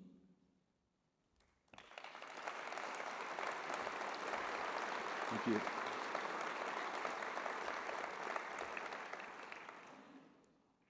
Today, Cal Poly is the most expensive public university in California once financial aid is taken into account. Funds from this fee, coupled with donors, will over time help in removing that barrier. What we'll do is dramatically increase the amount of financial aid we're able to give to our students. We will then be cost competitive with all the other public universities in California. I want to thank the many students, faculty, and staff members who provided feedback during this process in the winter quarter to greatly improve the final version of the Cal Poly Opportunity Fee. Let me share a few comments and more details. The fee will only be charged to incoming out-of-state undergraduate students starting fall of 2019. Continuing students and graduate students are not included in the fee.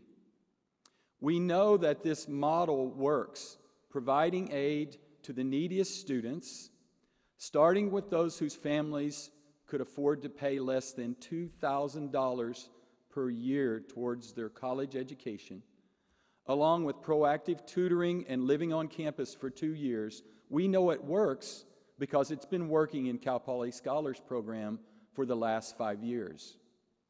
We also know that this approach erases the so-called achievement gap and the so-called graduation gap because we have eliminated those gaps in retention through Cal Poly Scholars. In fact, we are continuing the Cal Poly Scholars Program this fall. We will welcome 90 new scholars. Almost 90% of the new scholars will receive $5,000 annual scholarships that were enhanced with private donations, and these are scholarships every year there at Cal Poly. We are already offering admission to many qualified students who will now be able to say yes. We know how to help those students graduate and succeed, and will finally have the funds to do it on a large scale. By the year, let's say 2022, 4 years from now, we hope to be serving 2,800 to 3,000 students. Please give that a big round of applause.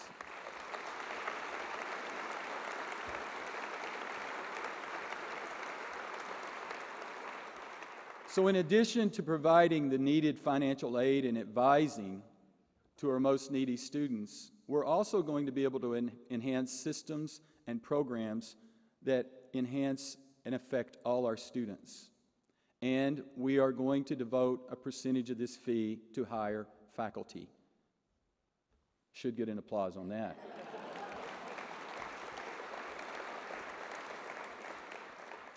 There are many, many individuals who contributed to this effort, and I know I may get in trouble, but I want to highlight a few. Josie De Leon, Jerry Hatton, Jim Maravilla, Phil Bailey, Jessica Darren, Chris Murphy, Victor Brancart, Barbara Risch, Matt Moore, and Stacy Scholes. This program and everyone's effort are certainly points of pride for me. Thank you. And points of pride for Cal Poly. As I mentioned earlier, today's convocation is meant to showcase points of pride as they relate to both innovation and education. This year, U.S. News and World Report created a new category for their college rankings, innovation. And wouldn't you know, and I know you're not surprised, Cal Poly was ranked first among all master's universities in the West. This is a tribute to the work of our faculty in developing our amazing Learn by Doing curricula. Give yourselves a round of applause.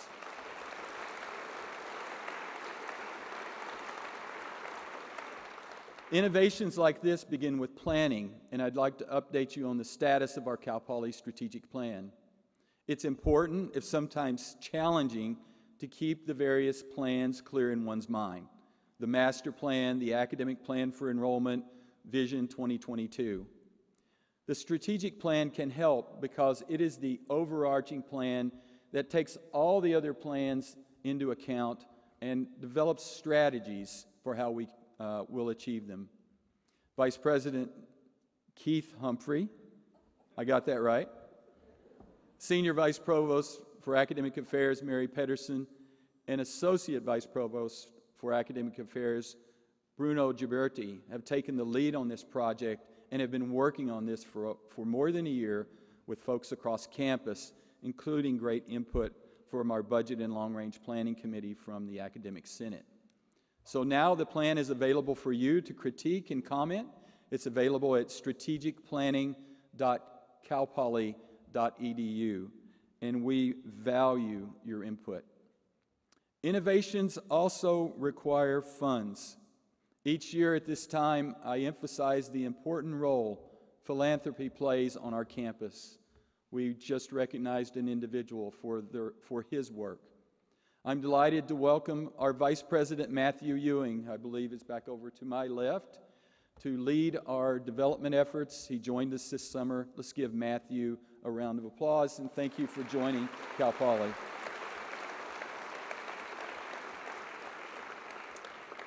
And Dean Amy Fleischer, nice to have you with us as well. Let's give her a round of applause. So our donors continue to make wonderful things happen for all of us, and most importantly, for our students. Through new facilities, scholarships, undergraduate research opportunities, and many, many other ways, private support touches us in ways we don't even realize. Vision 2022 emphasized the objective of completing our next comprehensive campaign with great success. This spring, in May, we'll launch the university's public phase of its second comprehensive campaign. Built on our strategic priorities, this will be an ambitious campaign to ensure Cal Poly cements its position as one of the great universities into the future. The great news that I have to share with you is that we've already exceeded our preliminary goal of $500 million. This is a point of pride and would never have happened without the hard work and excellence of our faculty, staff, and students.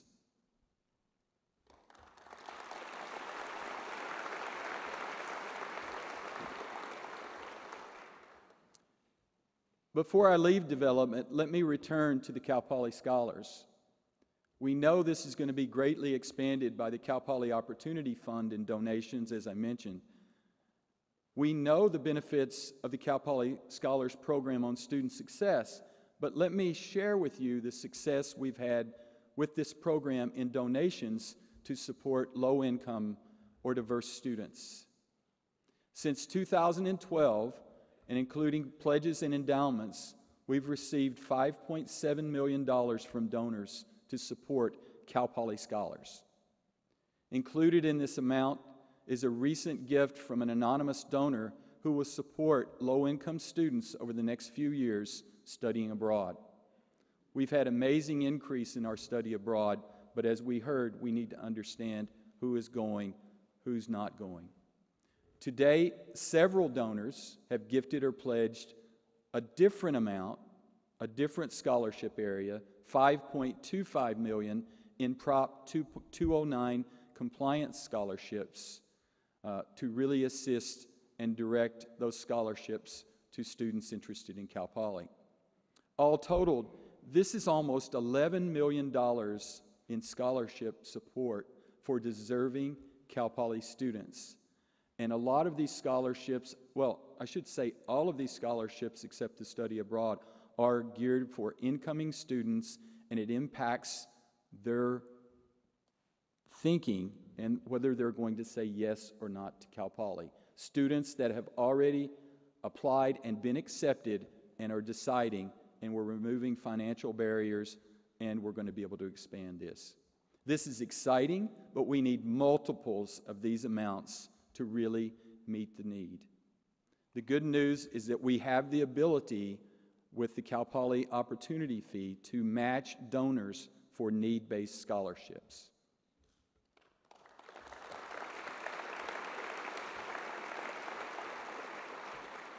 I want to thank many folks for the efforts around these scholarships, but in particular, I want to give a special shout out to Natalie Schaefer and Stacy Cannon. Please give them a round of applause.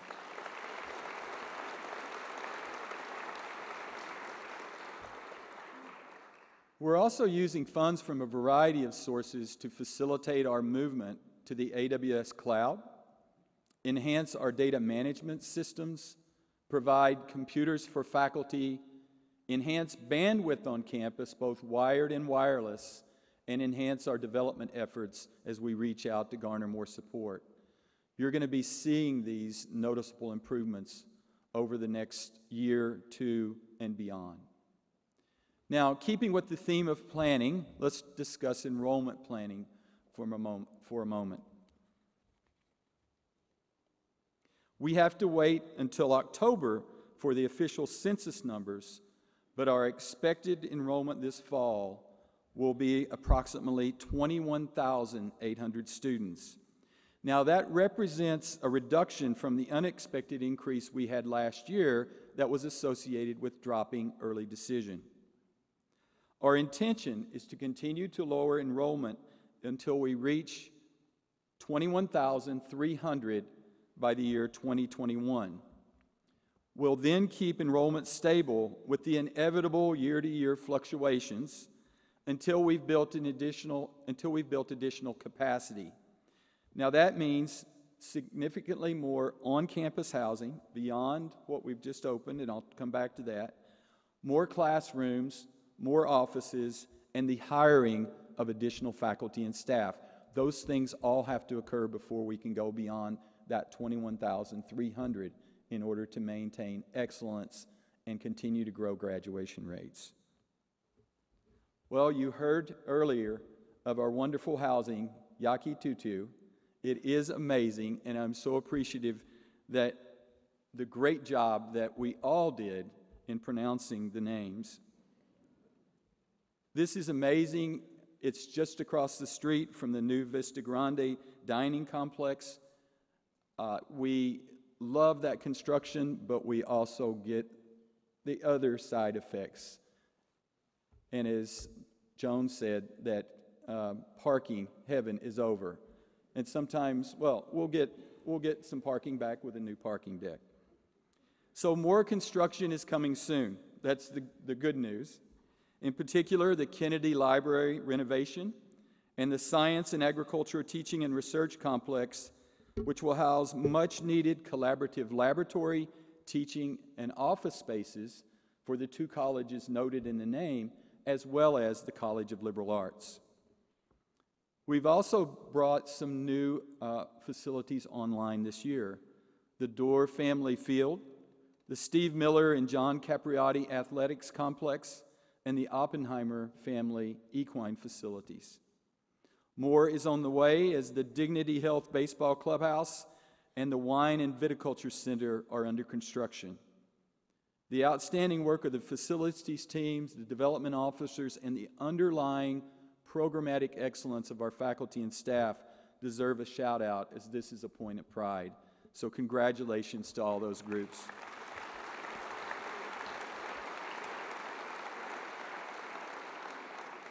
Now let's go back to Yaqui To for a moment. We're adding 1,475 beds. That's going to bring our total on campus to 8,000.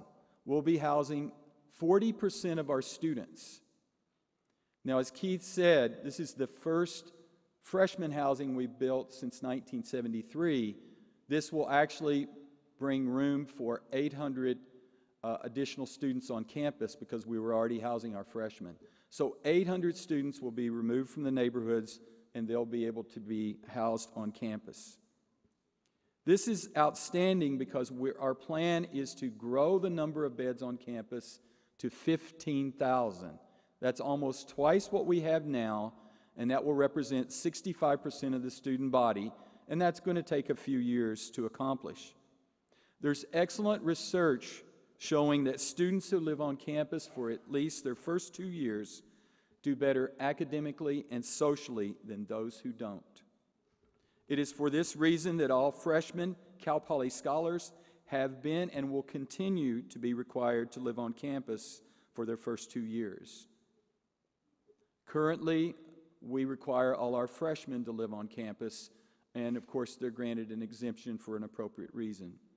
So I am very proud of our Division of Student Affairs and Divisions of Student Affairs and Administration and Finance for this facility and the impact it's going to have on student success. Let's give them a big round of applause.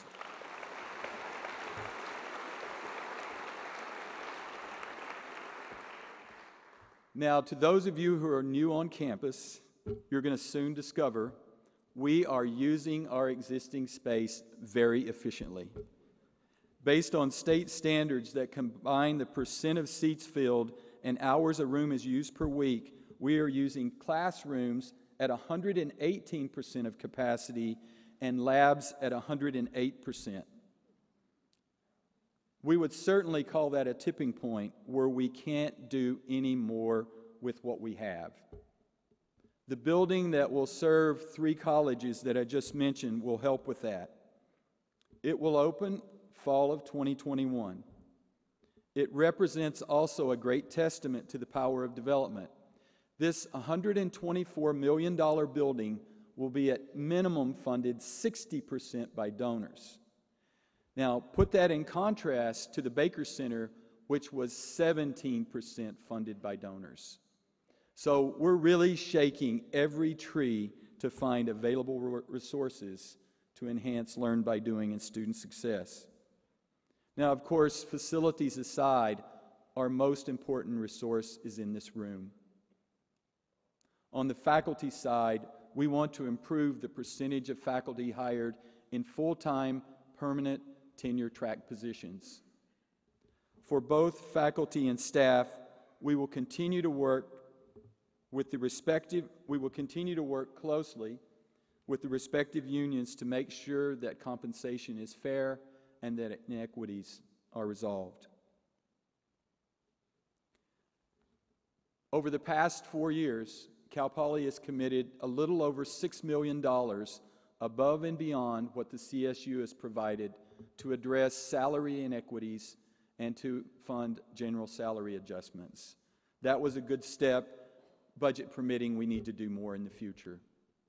Financially, this is a good year for the CSU as a whole. Thanks to the strong efforts of the Chancellor's Office, the 23 campuses, and our allies in the California Faculty Association, the CSU EU, many other unions, the Cal State Student Association, and many other groups, we were able to get a favorable budget signed by Governor Brown in June. We estimate spending approximately $1.7 million of the $2.1 million we received for the graduation initiative for instruction, including tenure-track hires.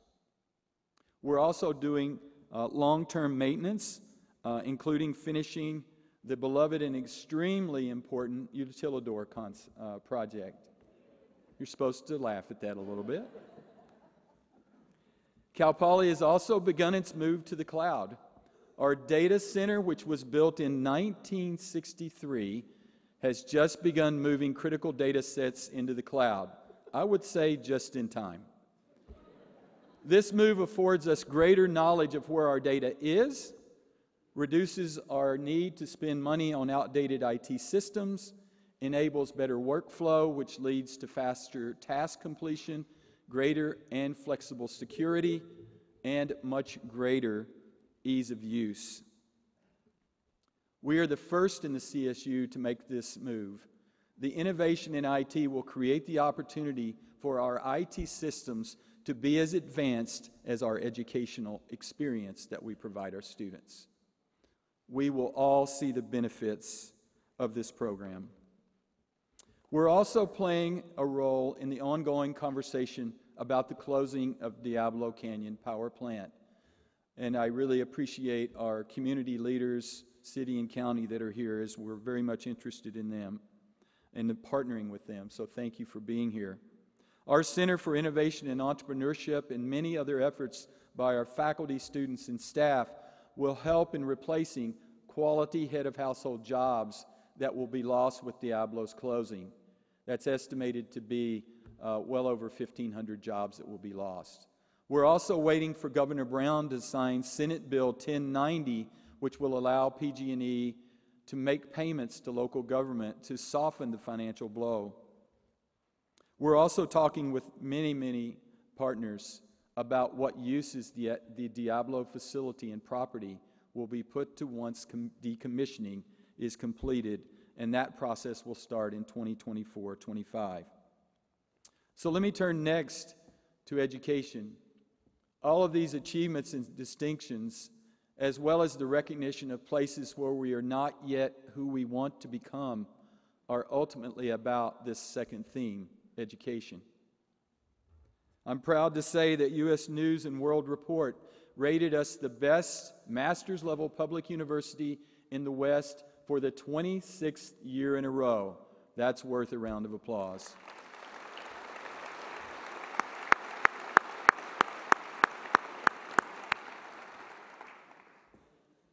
We've done so well in these rankings, and we've done so well for so long, I think we may have gotten inured to such news.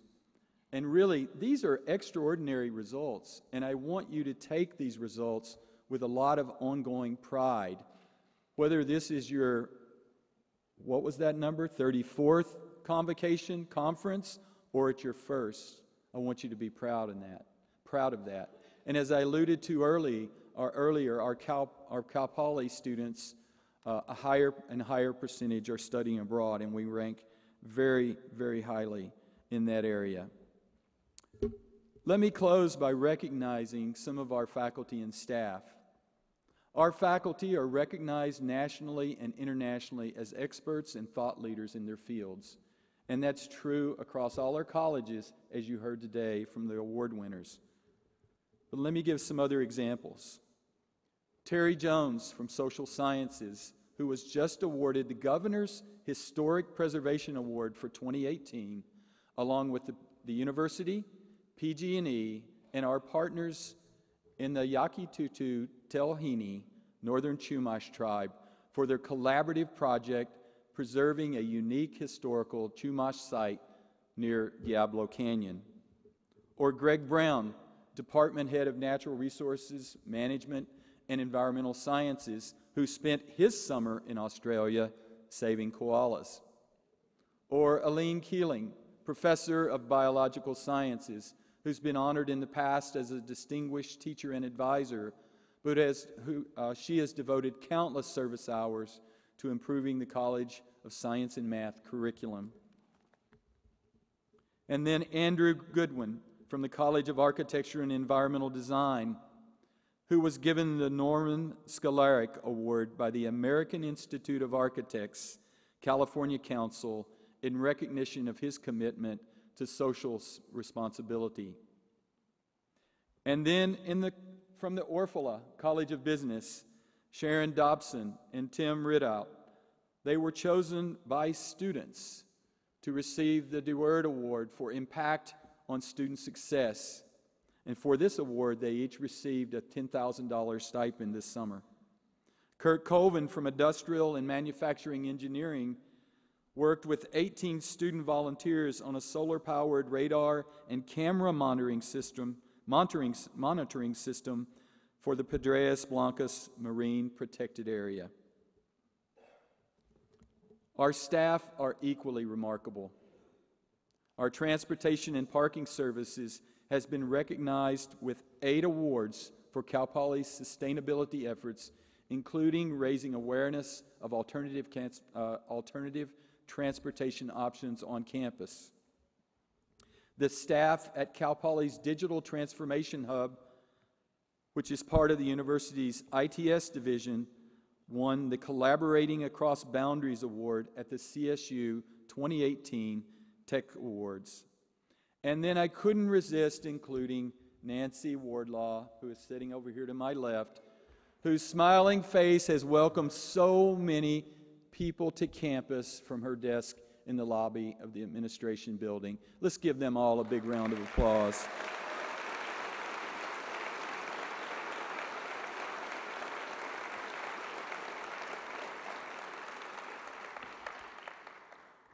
As I conclude, I want to mention one other additional staff award, and that's the folks at University Marketing. They won an award for their inspiring videos about students Jake Javier and Jimmy Wang. They were named excellence winners in the Educational Institution Video Production category at the 2018 Videographer Awards. Of course, they make many, many videos every year, so we want to share a short 3-minute video with you to show you the Cal Poly point of pride and the great work that our videographers are doing. So please enjoy the video.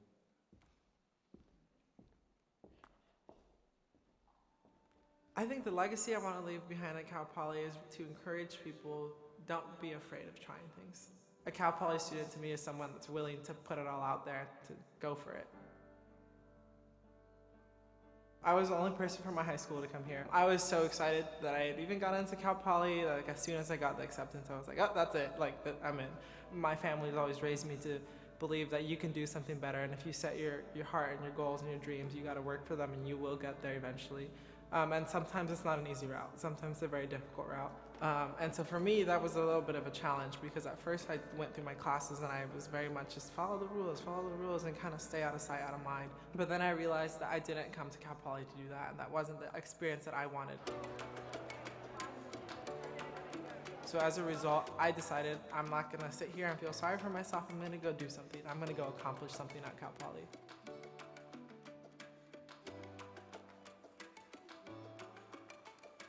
Do a diagonal line. Look at the bottom pod. Yeah, because you have to kind of, right, transition it in. I just want you to raise your hands. Like, this is the start and this is the finish, right here.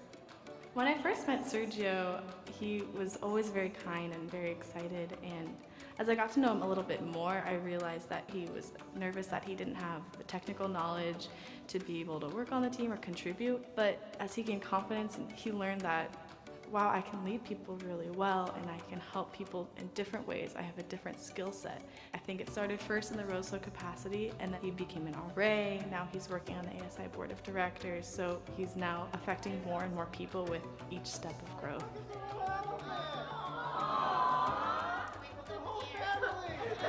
This program has just given me so much as far as like the friendships and the quality. It's like my family away from home, and this program is really what made me feel like I fit in at Cal Poly in the first place. 3, 2, 1. Sarah. Close, it was big.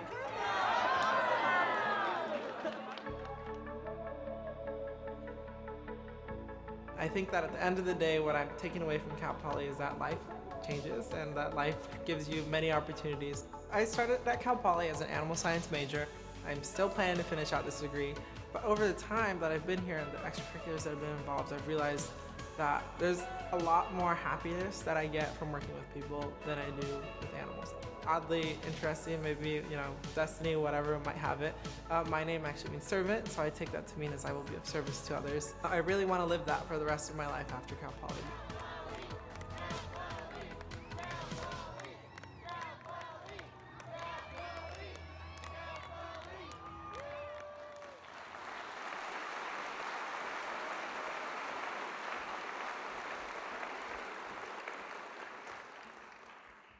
I don't think that any of you need convincing that we should all be Cal Poly proud of Sergio or the team that made that terrific video.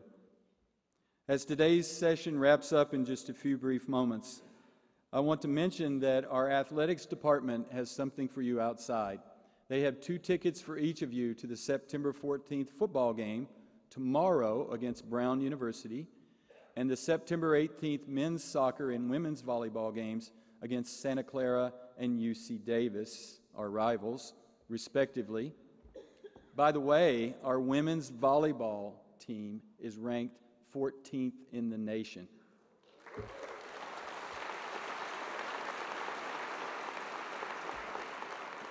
So as you go out and enjoy the wonderful food and drink, members of the women's tennis and swimming and diving teams will be in the courtyard distributing the tickets. So finally, I invite each of you to place a flower in the frame you'll find in the courtyard. So along with the music, food, and drink, you'll find this frame. But we'll also, as you make this frame and you put your flowers, you will see that it will combine to make a logo of the, it will make up the Cal Poly logo. And I hope you think about these points of pride as you do that. Think about these award winners and take a moment to congratulate them. And I hope you'll bear in mind as you take that opportunity to put that plan in place that you know the part that you have in making Cal Poly what a beautiful place it is. Again, thank you for all you do, and thank you for choosing Cal Poly. Thank you.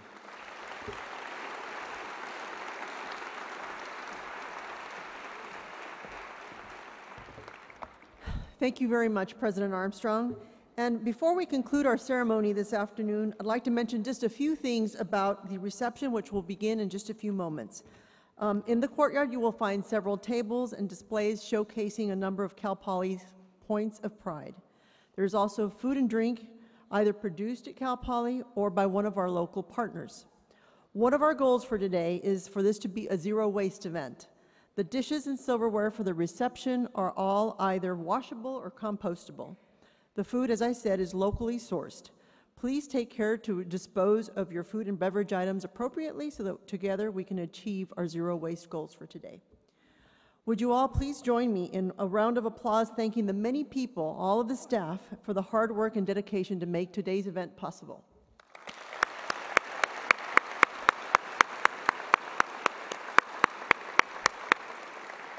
This concludes our general session of the convocation. Thank you for joining us this afternoon as we celebrate our collective and individual accomplishments and welcome the start of the new academic year. Please enjoy the reception that starts immediately at the lobby and plaza, and have a fantastic 2018-19 academic year. Ride high, Mustangs. Enjoy.